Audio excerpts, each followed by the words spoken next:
आज हम ये देखेंगे कि हमारा JNU-C कंपाइलर जो है वो कैसे सी लैंग्वेज को कन्वर्ट करता है हमारे मशीन कोड में। हम इसकी इंटरनल आर्किटेक्चर और वर्किंग को समझेंगे। हम कंपाइलर्स की वर्किंग को समझेंगे कि कंपाइलर एक्चुअली होता क्या है और एक्चुअली में जो सी लैंग्वेज है वो कैसे मशीन कोड में कन्वर्ट होती है। ये ज़रूरी इसलिए है क्योंकि सी लैंग्वेज सारे लैंग्वेजेस की फाउंडेशन है और जो उसका आर्किटेक्चर होगा, जिस वे में आप जो चीज़ें सीखोगे कि लैंग्वेज कैसे ब्रेक डाउन होती है आपके टोकन्स में, आपके ट्री स्ट्रक्चर में और डिफरेंट स्टेप से कैसे गुजरती है, ऑलमोस्ट सारी लैंग्वेजेस में वो सेम होता है। ओके, तो अगर हम पढ़ते हैं कि हमारा जो GCC कंपाइलर है उसका आर्किटेक्चर जो है उसमें एक्चुअली 3 कंपोनेंट्स होते हैं। एक आपका फ्रंट एंड का होता है, एक मिडल एंड होता है और एक आपका बैक एंड होता है। जस्ट लाइक आपकी डेवलपमेंट में जैसे होता है front end and back and, तो यहाँ पे चीज़ें डीकपल्ड हैं। इन्होंने सेपरेशंस ऑफ कंसर्न काफ़ी अच्छे से करके रखा हुआ है। ठीक है, तो फ्रंट एंड का जो काम है वो फ्रंट एंड संभालेगा, उसको मिडल एंड और बैक एंड से कोई लेना देना नहीं है। तो इस तरीके से चीज़ें काफ़ी सेपरेट हो जाती हैं। ठीक है, अब यहाँ पे हम पहले फ्रंट एंड को समझते हैं। एक्चुअली फ्रंट एंड होता क्या है, मतलब यहाँ पे ये कर क्या रहा है। फ्रंट एंड क्या कर रहा है, ये आपका आपने जो भी कोड लिखा है, आपने जो भी सोर्स कोड लिखा होगा उसे हम सोर्स फाइल बोलेंगे। ठीक है, और वो क्या हो रहा है, वो कन्वर्ट हो रहा है आपके एब्स्ट्रैक्ट सिंटैक्स ट्री में। एब्स्ट्रैक्ट सिंटैक्स ट्री में अब ये एब्स्ट्रैक्ट सिंटैक्स ट्री क्या होता है, ठीक है, अभी हम इसको समझेंगे अच्छे से। लेकिन एक पहले पूरा हम फ्लो समझ लेते हैं डायग्राम का। ठीक है, एब्स्ट्रैक्ट सिंटैक्स ट्री आगे क्या करता है, जो भी आपका स्ट्रक्चर बना होता है, आपका डाटा स्ट्रक्चर बना होता है, वो उसके बाद आपकी एक नई रिप्रेजेंटेशन में आता है जिसे हम जी इम्पल कहते हैं। ठीक है, ये जो आपकी रिप्रेजेंटेशन है, ये जो रिप्रेजेंटेशन है ये लैंग्वेज इंडिपेंडेंट होती है। और अब यहाँ से आपका सोर्स कोड जो है वो कंपाइलर ऑप्टिमाइज़ कर सकता है, वो मिडिल एंड में आ गया है। उसके बाद फिर उसमें वो ऑप्टिमाइजेशंस करके अब उसे एक रजिस्टर ट्रांसफ़र लैंग्वेज में जनरेट करता है। और उसके बाद जब RTL वो जनरेट कर लेता है, ठीक है, फिर उसके बाद वहाँ से वो इसे मशीन कोड में कन्वर्ट करता है। ठीक है, अब ये जितने भी स्टेप्स हैं हम इनको एक एक करके समझते हैं। ठीक है, हम देखते हैं कि हमारे ये अब्स्ट्रैक्ट सिंटैक्स ट्री आखिर होता क्या है, जो फ्रंट एंड का पार्ट है। ठीक है, मैं एक एग्जांपल ये आर्टिकल से समझाता हूँ। ठीक है, इस आर्टिकल में क्या, अब इस आर्टिकल में बहुत अच्छे से डायग्राम्स के थ्रू चीज़ें समझाई हुई हैं। ठीक है, अगर मैं यहाँ पे जाता हूँ, हाँ, आपका यहाँ पे एक आपने एक्सप्रेशन लिखा 5+1 × 12। ठीक है, अब क्या होगा, ये पहले स्कैन होगा, तो ये स्कैनर से गुजरेगा। स्कैनर से गुजरने के बाद आपके लेग्जीम्स बनेंगे और फिर लेग्जीम्स जो है वो इसे टोकन्स में कन्वर्ट कर देगा कुछ इस तरीके से। और फिर वो पार्स होगा और वहाँ से आपका एक ट्री स्ट्रक्चर बनेगा। अब इसको समझने से पहले हम ये देखना होगा लेग्जीम्स क्या होते हैं, तो हम दूसरे आर्टिकल पे आते हैं। ठीक है, जो हमारा दूसरा आर्टिकल है वो आपको ये बताएगा कि लेग्जीम्स क्या होते हैं। इन सब की रेफरेंस मैंने दे रखी हुई है डॉक्यूमेंट्स में, मैं आपको दे दूँगा। ठीक है, जो लेग्जीम्स होते हैं यहाँ पे अब हम उसे समझेंगे। तो हमारा जो कंपाइलर होता है, ठीक है, वो क्या कर रहा है, उसका यही काम होता है कि वो एक लैंग्वेज से दूसरी लैंग्वेज में उसे कन्वर्ट करेगा। जनरली असेंबली लैंग्वेज में उसे कन्वर्ट करेगा। ठीक है, सी लैंग्वेज हो गया आपका, C++ हो गया आपका, जावा हो गया, कोई भी लैंग्वेज हो गया। सो ये हमें डेफिनेशन इसकी क्लियर है कि करता क्या है। अब उसको ट्रांसलेट करता है, लेकिन ट्रांसलेट कैसे करेगा, एक लैंग्वेज से दूसरी। अब फॉर एग्जांपल अगर मैं अभी हिंदी में बात कर रहा हूँ, अगर आप चाहते हो कि हिंदी में जो मैं बोल रहा हूँ वो इंग्लिश में कन्वर्ट हो, इंग्लिश में मतलब जो मेरे शब्दों का मतलब है उसका इंग्लिश में आप उसका शब्द बनाओ, ठीक है। कैसे बनाओगे, ठीक है, कैसे बनाओगे? आप उसे एक एक करके पहले उसे पढ़ोगे कि मैंने क्या बोला बोला उसे समझोगे, ठीक है, उसका मतलब निकालोगे। फिर आप हिंदी की जो लैंग्वेज है उसकी ग्रामर को पढ़ोगे, उसकी ग्रामर को पढ़ के समझोगे, अच्छा इसकी जो ग्रामर है ना, इसमें ये रूल अप्लाई होता है। अब ये जो रूल उसमें अप्लाई होता है वही रूल फिर आप ना आप अपनी इंग्लिश लैंग्वेज में कन्वर्ट करोगे, उसमें मैच करोगे कि इंग्लिश लैंग्वेज में उस रूल का क्या सेम मीनिंग था, और फिर आप इंग्लिश लैंग्वेज में उसे कन्वर्ट करोगे उस शब्द के सेम मीनिंग का। तो कंपाइलर से कुछ इस तरीके से काम करते हैं, ठीक है। अब यहाँ पे हम देखते हैं, ठीक है, कि सबसे पहले क्या होता है ना, सबसे पहले आपका कंपाइलर काम करता है। आपका सबसे पहले आपका फ़ेज़ 1 होता है, ठीक है, उसमें आपका लेक्सिकल एनालिसिस होता है। उसके बाद आपका सिंटैक्स एनालिसिस होता है। ये जो आपका लेक्सिकल एनालिसिस होता है ना, इसमें आपका क्या होगा, ये वर्ड बहुत इंपॉर्टेंट है, ठीक है। आपका जो स्कैन होता है, सबसे पहले आपका स्कैन होता है, ठीक है। जो आपने कोई भी कोड लिखा है, आपने आपने कोई भी लैंग्वेज में, वो पार्स हो सकता है। पार्स होने में और स्कैन होने में डिफरेंस होता है, ठीक है। जब आप कहते हो कि पार्सिंग हो रही है ना, आपका कोड की पार्सिंग हो रही है, ठीक है, तो इसका मतलब वो उसने उसको प्रॉपर तरीके से, मतलब उसकी ग्रामर आइडेंटिफाई की है, सब कुछ आइडेंटिफाई करके उसको प्रॉपर उसका स्ट्रक्चर बना लिया है। जब वो बोल रहे हो स्कैन हो रहा है, तो स्कैन मीन्स उसको सिंपली वो रीड कर रहा है और आई मीन उसको आइडेंटिफाई कर रहा है कि हाँ एक्चुअली में क्या क्या है। उसका पूरा स्ट्रक्चर नहीं बना रहा है, उसकी ग्रामर आइडेंटिफाई नहीं कर रहा है, कुछ नहीं कर रहा है अभी, ठीक है। तो सबसे पहले क्या होता है, स्कैनिंग होती है, ठीक है, लेक्सिकल एनालिसिस के अंदर, ठीक है। लेकिन लेक्सिकल क्या होता है, लेक्सिकल क्यों बोल रहे हैं हम, ठीक है। यहाँ पे इसका मतलब ये देखो, ठीक है, refers to the meaning of a word in isolation from the sentence containing it, right? So hmm it's like कि लेक्सिकल का जो मीनिंग है, ठीक है, that is not related to what is happening in this, ठीक है। अगर मैं सर्च करूँ मीनिंग ऑफ लेक्सिकल, ठीक है, that means relating to the words और वोकैबुलरी ऑफ अ लैंग्वेज।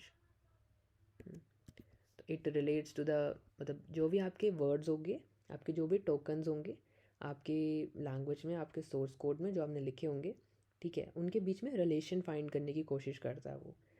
तो रिलेशन, जितना रिलेशनशिप उसमें से फाइंड करेगा दैट मीन्स उसका उसने एनालिसिस कर लिया है, ठीक है। अब यहाँ पे आपका फर्स्ट स्टेप स्कैनिंग होती है और सेकंड स्टेप आपकी एवेलुएशन होती है। स्कैनिंग में क्या करेगा, आपका एक पर्टिकुलर लाइन ऑफ कोड है, मैं आपको अरेजर की डायग्राम से समझाता हूँ, ठीक है, 1 सेकेंड।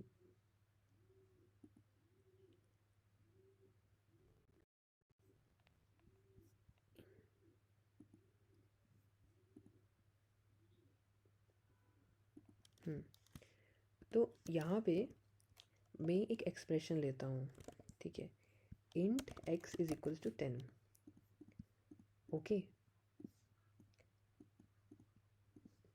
ये जो हमारा एक्सप्रेशन है, ये सबसे पहले स्कैन होगा 1 बाय 1 ठीक है। अब उसमें वो देखेगा, सबसे पहले स्कैन होगा हमारे, ठीक है, यहाँ पे आएगा आपका इंट पॉइंट, आपका स्कैन होके आपके आई वर्ड पे आएगा। इसको पूरे एज फॉर एग्जांपल आप इसे फाइल मान लो, फाइल में आपके 1 बाय 1 आपके करेक्टर स्कैन होंगे, आपके आई पॉइंटर पे वो आया, उस स्कैन किया, ये एक वर्ड है आई, ठीक है। फिर उसने उसको एक अपने बफर में ऐड कर लिया, फिर उसने आई यहाँ पे एक बफर होगा, ठीक है, बफर एरे होगा, ठीक है। बफर एरे के अंदर वो यहाँ पे वर्ड डाल देगा, अभी आई आ गया यहाँ पे, ठीक है। उसके बाद वो स्कैन करके नेक्स्ट पे जाएगा, अरे हाँ, एन पे, फिर उसके बाद एन आ जाएगा, फिर उसके बाद टी पे जाएगा, टी आ जाएगा, तो ऐसे करके आपका एन आ जाएगा, टी आ जाएगा, ठीक है। अब जैसे ही वो यहाँ पे आएगा, ये देखो, 1 सेकेंड, गॉड, जैसे ही वो यहाँ पे आएगा, ठीक है, ये जो यहाँ पे स्पेस है ना, हाँ, जैसे वो इस स्पेस में आएगा, बीच की स्पेस में, जैसे पॉइंटर आपका मूव करेगा टी से स्पेस के बीच में, उस टाइम पे वो आइडेंटिफाई करेगा कि ये एक टोकन है, ठीक है। इसको वो आइडेंटिफाई करेगा और फिर इसे मैच करने की कोशिश करेगा कि ये यहाँ पे क्या होगी, आपकी कंडीशंस होंगी, कुछ इफ एल्स कंडीशंस होंगी, आपके स्विच केसेस होंगे, तो मैच करेगा कि ये जो आपका स्ट्रिंग है, कीवर्ड है, क्या वो मैच कर रहा है किसी लैंग्वेज की ग्रामर से, किसी लैंग्वेज के ऑलरेडी चीज़ें और पढ़ा हुआ, ठीक है। तो वो उसको आइडेंटिफाई कर देगा एज ए कीवर्ड, ठीक है। अदरवाइज ठीक है, ऐसा कुछ नहीं है। फिर वो नेक्स्ट पे जाएगा, ठीक है, नेक्स्ट पे जाएगा, यहाँ पे एक्स पे। अब एक्स वो दोबारा रीड करेगा। अब यहाँ पे ये एम्प्टी हो गया जब उसने इसको स्टोर कर दिया। ये जो स्टोर करके रखेगा वो किसी और एरे में रखेगा, उसको आपने दो टोकन्स नाम, ठीक है। टोकन्स में आपका यहाँ पे जो एरे है उसके अंदर आपका एक इंट आ गया है। उसके बाद आपका जो नेक्स्ट होगा, अब वो एक्स रीड करेगा तब उसमें एक्स आ जाएगा, ठीक है। तो ये एक मतलब एक जर्नल में आपको रेफरेंस बता रहा हूँ, ठीक है, कि इस तरीके से काम करता है। फिर उसके बाद इक्वल्स टू आ जाएगा, फिर 10 आ जाएगा। लेकिन एक्चुअली में इसमें बहुत सारी इन्फॉर्मेशन होती है, बहुत सारी इन्फॉर्मेशन होती है कि एक्चुअली वो है क्या, ठीक है। तो बेसिकली ये लाइक लगभग ऐसे काम करता है, ठीक है। तो स्कैनिंग, यहाँ पे भी स्कैनिंग हुई है, स्कैनिंग इस तरीके से काम करती है, ठीक है। फॉर एग्ज़ाम्पल अगर हम ये एक स्ट्रिंग ले लेते हैं, ठीक है। अगर मैं एक स्ट्रिंग लेता हूँ और ये स्ट्रिंग मैंने आपके फाइल में डाल दिया और अब इसको स्कैनिंग करनी है इसकी, ठीक है, लेक्सिकल एनालिसिस के फेस में, तो कैसी करेगा ये स्कैनिंग? इस तरीके से करेगा। वो हर एक जो आपका कैरेक्टर है उसको ऐसे एज ए टोकन्स में ऐसे सेपरेटली डिवाइड करेगा और उसके बीच में जो स्पेस है उसको भी आइडेंटिफाई करेगा, ठीक है। तो इस तरीके से वो आपको ऐड कर देगा। और लास्ट में जो आपका एंड ऑफ फाइल होती है, जो आपका लास्ट में आपका जो स्ट्रिंग का एंड होता है उसको एंड ऑफ फाइल लेता है, उसको भी कंसिडर करेगा, ठीक है। और इसके बाद यहाँ पे क्या होगा, आपको इस तरीके से आपको आपको मतलब कंप्यूटर के अंदर उसको आइडेंटिफाई करेगा, हर एक करेक्टर को एज ए सेपरेटली वो स्टोर करके रखेगा अपने बफर एरिया के अंदर, ठीक है। और उसमें जैसे आपकी स्पेस है उसको भी कंसिडर करेगा। तो स्कैनिंग इस तरीके से हो रही है, ठीक है, स्कैनिंग इस तरीके से हो रही है, करेक्टर बाय करेक्टर हो रही है। तो आपकी जो स्कैनिंग होती है ना, इस तरीके से आपकी जो स्कैनिंग हो रही है वो आपकी हमेशा करेक्टर बाय करेक्टर होती है, ठीक है। आप इसे लिख भी सकते हो, करेक्टर बाय करेक्टर स्कैनिंग होती है आपकी हमेशा स्कैनर के अंदर। अब यहाँ पे जब आपकी स्कैनिंग हो गई एक बार, उसके बाद क्या होता है ना, आपका स्कैनिंग होने के बाद वो आइडेंटिफाई करता है आपके वाइट स्पेसेस। वाइट स्पेसेस जो मैंने यहाँ पे बताई ना, जैसे वाइट स्पेस हो उसको एनकाउंटर होगा, वो उसे एज ए सेपरेट वर्ड मान लेगा, सेपरेट टोकन मान लेगा और फिर उसको वो एज इन एरे में स्टोर कर देगा, ठीक है। तो यहीं पे भी ऐसे ही हो रहा है। अब ये जो टोकन्स हैं, ठीक है, हम इनको लेक्सीम्स भी कहते हैं, ठीक है। मैं इनको लेक्सीम्स भी कह सकता हूँ, ठीक है। अब इनको लेक्सीम्स क्यों कहते हैं, ठीक है, अभी देख लेते हैं, ठीक है। लेक्सिकल यूनिट है लैंग्वेज का, जो मतलब एक वर्ड होगा या उसमें सेवरल वर्ड हो सकते हैं, ठीक है। तो इसका एक्चुअली मतलब ये मीनिंग है कि आपके पास एक ऐसे एलिमेंट तो है, ठीक है, उस पर्टिकुलर सेंटेंस का, उस पर्टिकुलर सोर्स का, लेकिन उसका खुद का कोई मीनिंग नहीं होगा जब तक आपको पूरा आपको होल नहीं मिल जाता, पूरा का पूरा आपको जो आपका जो स्ट्रक्चर होगा वो आपको नहीं मिल जाता। दैट इज़ वाई हम इसे लेक्सीम्स कहते हैं। तो यहाँ पे हर एक जो लेक्सीम्स हैं, जब वो सारे आपको like connected as a whole compiler को मिलते हैं, तब उससे उसका मीनिंग समझ में आता है ना। And that is how the computer is able to understand. But वो हर एक लेक्सीम को सेपरेटली आइडेंटिफाई कैसे करता है? वाइट स्पेस के थ्रू। जैसे उसको स्पेस मिलती है वैसे ही वो उसको एज ए लेक्सीम आइडेंटिफाई कर लेता है कि यहाँ एक लेक्सीम है। तो अब यहाँ पे आप पढ़ भी सकते हैं, lexeme is a substring of the source code itself and is a grouping of the smallest sequence of characters possible. Okay, ठीक है, it's a substring of the source code. तो यहाँ पे आपकी सारी के सारी आपकी लेक्सीम्स है, इवन कॉमा भी, डॉट भी, सारे के सारे। अब इसके बाद क्या होता है, हमारे जो वर्ड्स हैं वो इस तरीके से दिखने लगेंगे।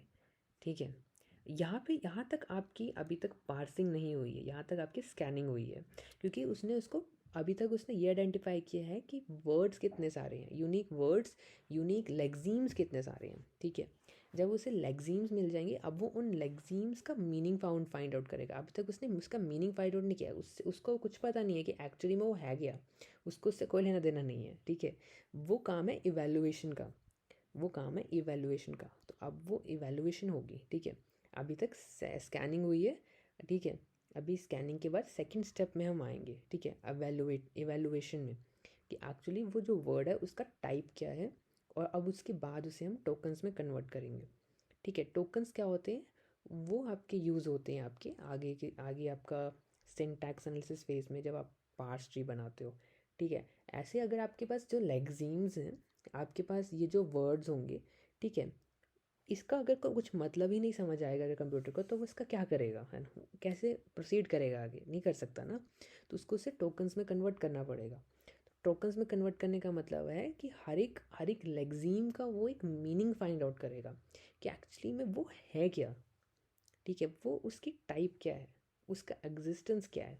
ठीक है, तो जनरली यहाँ पे इस एग्जांपल में तो मोस्टली वर्ड्स वर्ड्स ही थे, तो ये स्ट्रिंग्स हैं। ठीक है, आप यहाँ पे कह सकते हो ये एक कॉमा था, तो इसको एक से सेपरेटर्स भी आप बोल सकते हो। ठीक है, तो टोकन्स में वो डिपेंड करता है कि कंपाइलर्स में कितने सारे टाइप्स हैं और किस तरीके से वो आइडेंटिफाई करता है। ठीक है, बट बेसिकली अगर मैं ये एग्जांपल लेता हूँ, ठीक है, ये वाली, तो यहाँ पे जो हमने इसको टोकन्स में डिवाइड किया है, ठीक है, अब इसके मीनिंग में अगर मैं यहाँ पे डालता हूँ, तो इंट जो होगा वो एक्चुअली में आपका क्या है, आपका एक इंटीजर है। ठीक है, तो आप इसको कीवर्ड भी बोल सकते हो। ठीक है, क्योंकि वो ऑलरेडी एग्जिस्ट करता है आपके लैंग्वेज की ग्रामर में। एक्स आपका क्या है, एक्स आपका एक आइडेंटिफायर है। ठीक है, आप इसे एक वेरिएबल भी बोल सकते हो। ठीक है, आपका इक्वल्स टू क्या है, इक्वल्स टू आपका एक ऑपरेटर है। ठीक है, एंड जो 10 है वो आपका एक कांस्टेंट है। ठीक है, थोड़ा सा मेसी हो गया है।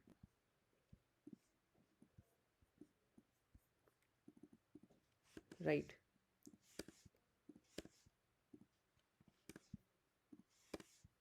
इस तरीके से आपका टोकन्स आ जाएंगे। ठीक है, तो हर एक को उसने सेपरेटली आइडेंटिफाई किया है एंड उसका मीनिंग फाइंड आउट किया है। अभी तक आपके टोकन्स बने हैं। अब इन टोकन्स का क्या किया जाएगा, हम देखते हैं। टोकन्स जो होंगे ना, वो यहाँ पे बहुत सारे टाइप्स में उसे को जो हमारी जो एवेल्युएशन हो रही है, हमारी जो पार्सिंग हो रही है, उससे वो उसे वो टाइप दे सकता है। ठीक है, लिटरल्स, आपके जो स्ट्रिंग्स, इनको लिटरल्स दे सकता है, वेरिएबल्स को आइडेंटिफायर्स, कीवर्ड्स जो ऑलरेडी एग्जिस्ट करते हैं, जो रिजर्व होता है, जिनका एक मीनिंग होता है, आपके वाइट स्पेसेस और आपके पेरेंथेसिस, उनको सेपरेटर्स, ऑपरेटर्स, कमेंट्स। ओके, और भी बहुत सारे होते हैं। ठीक है, तो इस तरीके से कंपाइलर काम करता है हमारे स्कैनिंग के लिए। ठीक है, स्कैनिंग और उसके बाद इवैल्यूएशन। तो लेक्सर और टोकनाइजर का ये काम था। ठीक है, तो यहाँ पे आपको ये वर्डिंग, ये मीनिंग है आपकी लेक्सिकल एनालिसिस का। अभी हमने लेक्सिकल एनालिसिस को ही समझा है। ठीक है, तो सोर्स टेक्स्ट जो होता है आपका, वो आपका क्या करता है, स्कैनर के पास जाता है, आपकी स्कैनिंग होती है, फिर वो लेक्सिम्स में कन्वर्ट करता है। लेक्सिम्स उसके बाद आपके लेक्सर के पास जाते हैं, टोकनाइज़र, वो उसको टोकन्स में कन्वर्ट करते हैं, और टोकन्स के बाद आपके वो पार्सर के पास जाते हैं। ठीक है, अब टोकन्स तक हमने पढ़ लिया। अब टोकन्स के बाद आगे पार्सिंग कैसे होती है और ये अब्स्ट्रैक्ट सिंटेक्स ट्री कैसे बनता है, अभी हम उसको पढ़ेंगे। ठीक है, और ये काफ़ी इंटरेस्टिंग है। ठीक है, अब्स्ट्रैक्ट सिंटेक्स ट्री हमारे दूसरे आर्टिकल में था। अब हम दोबारा आते हैं हमारे प्रीवियस आर्टिकल में। तो अब हमें ये डायग्राम थोड़ी समझ आ रही होगी कि लेक्सिकल एनालिसिस कैसे होता है। आपका स्कैनर, लेक्सीम्स बनते हैं, लेक्सर से आपके टोकन्स बनते हैं, और फिर आपकी पार्सर होती है ना, आपकी पार्सिंग होती है। तो आपके जो पार्सिंग है, अब वो कैसे होती है, अब हम पढ़ते हैं। पार्सिंग जो होती है एक्चुअली में, वो इसको एक ट्री के स्ट्रक्चर में बनाती है। ठीक है, एक आपके लेफ्ट में एक एक्सप्रेशन होगा और आपके एक राइट में एक एक्सप्रेशन होगा। ठीक है, तो इसके टू ही डायमेंशंस हो सकते हैं, इसका कोई थर्ड डायमेंशन नहीं हो सकता, क्योंकि आपका कोई भी एक्सप्रेशन होगा, आप जब उसे सोर्स फाइल में लिखोगे उसका एक लेफ़्ट पॉइंटर होगा, एक राइट पॉइंटर होगा। मतलब उसकी लेफ़्ट में होगी, लेफ़्ट में जा सकता है या उसके राइट में जा सकता है, ऊपर या नीचे तो जा नहीं सकता है ना। तो इसके 2 डायमेंशंस है, तभी ये आपकी इस तरीके का आपका एक स्ट्रक्चर बनता है, ठीक है।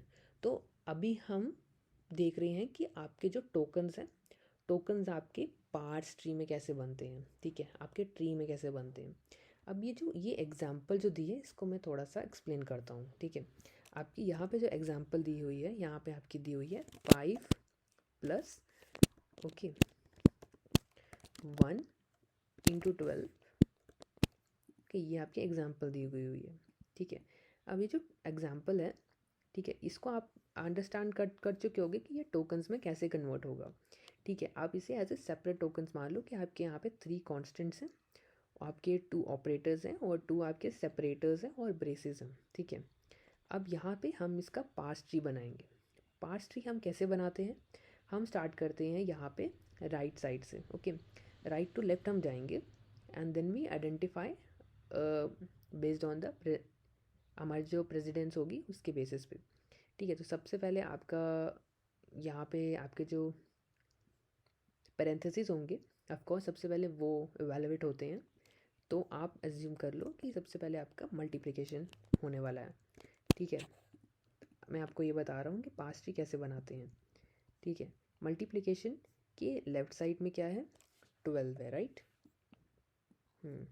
तो यहाँ पे आप यहाँ पे 12 आपका एक्सप्रेशन आ जाएगा। इसके राइट साइड पे क्या है, 1 है, तो 1 आ जाएगा। तो आपका क्या होगा, आपके जैसे मल्टीप्लिकेशन होगी पहले वो आपका लेफ्ट आपके राइट साइड पे जाएगा 12 इंटू 1, इस तरीके से, ओके। देन उसके बाद आप यहाँ पे देखोगे, यहाँ पे एक कॉमन सबसेट है पैरेंथेसिस का, है ना। But compiler does not need parenthesis, okay. तो यहाँ पे इसकी इम्पोर्टेंस इतनी नहीं है, मैं डायरेक्टली बनाता हूँ, ठीक है। तो मैं यहाँ पे क्या करूँगा, प्लस सिंबल दे सकता हूँ, ठीक है। तो उसके बाद क्या होगा, ये राइट साइड की जब आपकी इवैल्यूएशन हो जाएगी उसके बाद वो प्लस सिंबल पे जाएगा, ठीक है। और वहाँ से यहाँ पे उसके बाद यहाँ पे आ जाएगा 5, ठीक है। अगर यहाँ पे आप फॉर एग्ज़ाम्पल अब यहाँ पे अगर मैं लिखता ऐसे इस तरीके से x इक्वल्स टू, ठीक है, इस तरीके से होता, तो यहाँ पे यहाँ पे, ठीक है, ये आपका राइट साइड का पूरा एक्सप्रेशन बन जाता। अब वो दोबारा से यहाँ पे आप उसे एवेलुएट करते एज एन एक्स, ठीक है। बट एक्स कहाँ पे जाएगा, आपके असाइनमेंट ऑपरेटर से आपका सेव होगा। तो यहाँ पे क्या होगा, यहाँ पे आपका इक्वल्स टू आएगा और इस तरीके से वो आपका एक्स में सेव हो जाएगा। तो आप देख रहे हो किस तरीके से हमने इसको पार्स करके बनाया है, ठीक है। आपके आर्टिकल में यहाँ तक दिया गया हुआ है, ठीक है। और उसके बाद आगे ये आपका इक्वल्स टू में दोबारा से आपका सेव होगा और आपके लेफ़्ट साइड में स्टोर हो जाएगा। अब ये वाला मैंने अब क्या बनाया है, मैंने अब्स्ट्रैक्शंस को मैंने अब्स्ट्रैक्शंस में दिखाया है, ठीक है। मैंने डिटेल में नहीं दिखाया है, अब मैं आर्टिकल में आपको डिटेल में दिखाऊंगा। तो आर्टिकल में क्या बताया गया है कि स्टार्टिंग में सबसे पहले जो आपका कंपाइलर होता है, ठीक है, सबसे पहले जो आपका कंपाइलर होता है वो किस तरीके से आपका लेक्सिकल एनालिसिस करता है और आपका जो टोकन्स है उनको कन्वर्ट करता है आपके पार्स ट्री में, इस तरीके से करता है। तो आपकी सबसे पहले आप हर एक जो आपका नोड होता है, ठीक है, हर एक जो आपका पर्टिकुलर हम इसे नोड कहते हैं, तो ये आपका इसे इसे आप कह सकते हो यहाँ पे एक एक्सप्रेशन है, ठीक है। तो ये नोड बस ये स्टोर करता है कि मैं एक एक्सप्रेशन को पॉइंट कर रहा हूँ। तो यहाँ पे प्लस को पॉइंट कर रहा है, यहाँ पे फिर एक और एक्सप्रेशन को पॉइंट कर रहा है 5, फिर यहाँ पे ब्रेसेस और कितने सारी चीज़ें। बट ये क्या आप इसमें एक चीज़ आइडेंटिफाई कर रहे हो कि हम इसको ऐसे भी बना सकते थे, राइट। तो यहाँ पे क्या हो रहा है, यहाँ पे हम अननेसेसरी एक्सप्रेशन के नोट्स इंक्लूड कर रहे हैं। तो जो हमारा पार्स ट्री है ना, हमारा जो पार्स ट्री है उसमें ऐसे हो रहा है कि हमारे टोकन से वो डायरेक्टली पार्स ट्री में कन्वर्ट हो गया, लेकिन हमारे पार्स ट्री में काफ़ी अननेसेसरी रूल्स हैं और अननेसेसरी एक्सप्रेशंस हैं जो हमें नहीं चाहिए। तो क्या होगा, वो धीरे धीरे हम उसे क्या कर देंगे, हम उसे एक्सक्लूड कर देंगे। फॉर एग्जांपल हम स्टार्ट करेंगे यहाँ से कि हमारे जो सिंगल नोड्स है, सिंगल सक्सेसर नोड्स क्या हो गए, हमारा ये नोड है एक्सप्रेशन और इसके जस्ट डायरेक्टली एक ही नोड है। तो हमें इसकी क्या ज़रूरत है, हम डायरेक्टली यहाँ पे 1 लिख देते हैं, 12 लिख देते हैं, राइट, क्योंकि ये बहुत ज़्यादा वर्बोस है, अननेसेसरी है पार्स ट्री के लिए भी और बाद में कंपाइलर को पार्स करने के लिए। तो हम इसको इस तरीके से बना सकते हैं 1 12, राइट। अब इसके बाद क्या होगा, इसके बाद हम इसे और कंप्रेस कर सकते हैं। हम क्या करेंगे, हमें इनकी भी ज़रूरत नहीं है, ब्रेसेस की भी ज़रूरत नहीं है। तो यहाँ पे क्योंकि ये अननेसेसरी है, हमें यहाँ पे क्योंकि ये आपकी कोई इन्फॉर्मेशन यहाँ पे कन्वे नहीं कर रही है, हमें directly we are able to see 1 into 12 is our requirement and multiplication has more operator precedence than the plus. तो यहाँ पे अल्टीमेटली आपका जो आपका पार्ट्स ट्री था, ये आपका पार्ट्स ट्री था, ठीक है, ये आपका पार्ट्स ट्री था जो हमने यहाँ पे बनाया। अल्टीमेटली वो आपके एक अब्स्ट्रैक्ट सिंटैक्स ट्री में कन्वर्ट हो गया और आपका अब्स्ट्रैक्ट सिंटैक्स ट्री इस तरीके से दिखता है, जो काफ़ी सिंपल है, काफ़ी ऑब्वियस है, ठीक है, जो आपके ऐसे टोकन्स में कन्वर्ट होने के बाद आपका ट्री स्ट्रक्चर में बन गया है। तो अब्स्ट्रैक्ट सिंटैक्स ट्री जो होता है वो आपका लेक्सिकल एनालिसिस बनाता है, ठीक है, और उसके बाद उसमें ये रूल्स होते हैं कि आपके जो भी एक्स्ट्रा सिंथेटिक डिटेल्स हैं, सेमीकोलन्स, कॉमास, पैरेंथेसिस, वो नहीं आएंगे ट्री के अंदर। आपके जो चेन है, ठीक है, जैसे नोड में से सिंगल सिंगल सक्सेसिव नोड्स वो भी आपके नहीं आएंगे। आपके जो ऑपरेटर्स हैं वो आपके डायरेक्टली पेरेंट नोड्स बन जाएंगे। आपकी कोई ऐसे एक्सप्रेशन करके कोई नोड नहीं लिखा होगा क्योंकि वो अननेसेसरी है पार्सिंग के लिए, ठीक है। तो यहाँ पे आप ये देखते हो कि दे दे दैट अब्स्ट्रैक्ट सिंटैक्स ट्री कितना सिंपल है, ठीक है, हमारे लिए भी उसको रीड करना, अंडरस्टैंड करना एंड कंपाइलर्स के लिए भी उसको पास करना, तो अंडरस्टैंड करना कि एक्चुअली में एक्सप्रेशन में क्या हो रहा है। अगर हम ओरिजिनली देखा जाए तो आपका टोकन्स जो होते हैं वो आपके पार्स ट्री में से कन्वर्ट करते हैं, और ये जो नॉर्मल पार्स ट्री होता है इसे हम बोलते हैं कॉन्क्रीट सिंटैक्स ट्री। तो ये जो कॉन्क्रीट सिंटैक्स ट्री है इसमें बहुत सारी डिटेल्स थी, एक्सप्रेशन नोड्स थे, आपके कॉमास थे, सेपरेटर्स थे, बट एब्स्ट्रैक्ट सिंटैक्स ट्री में ये चीज़ें नहीं थी। अब यहाँ पे आप देख सकते हो जैसे एब्स्ट्रैक्ट सिंटैक्स ट्री, उसमें हमेशा ऐसे पॉइंटर्स हैं, ठीक है, तो वो पॉइंटर्स आपके ऐसे आपको कंपाइलर को ऐसे ईजी रहेगा आपके आइडेंटिफाई करने के लिए, फाइंड आउट करने के लिए, एक्सप्रेशंस को वैलिडेट करने के लिए, ठीक है। That is why it is so helpful to create the abstract syntax tree, ठीक है। फॉर एग्जांपल हमने जो डायग्राम बनाई थी ट्री की वो अब इस तरीके से कन्वर्ट हो जाएगी। तो अब ये राइट टू लेफ़्ट इसको पार्स करेगा, ठीक है, और जब ये राइट टू लेफ़्ट इसको पार्स करेगा तो ये देखो 12 1 इन 2, तो 12 और 1 जब इसने टू टोकन्स को रीड किया और टोकन्स कांस्टेंट्स थे, उसके बाद he is expecting, compiler is expecting कि एक आपका ऑपरेटर का आपका आई आइडेंटिफाई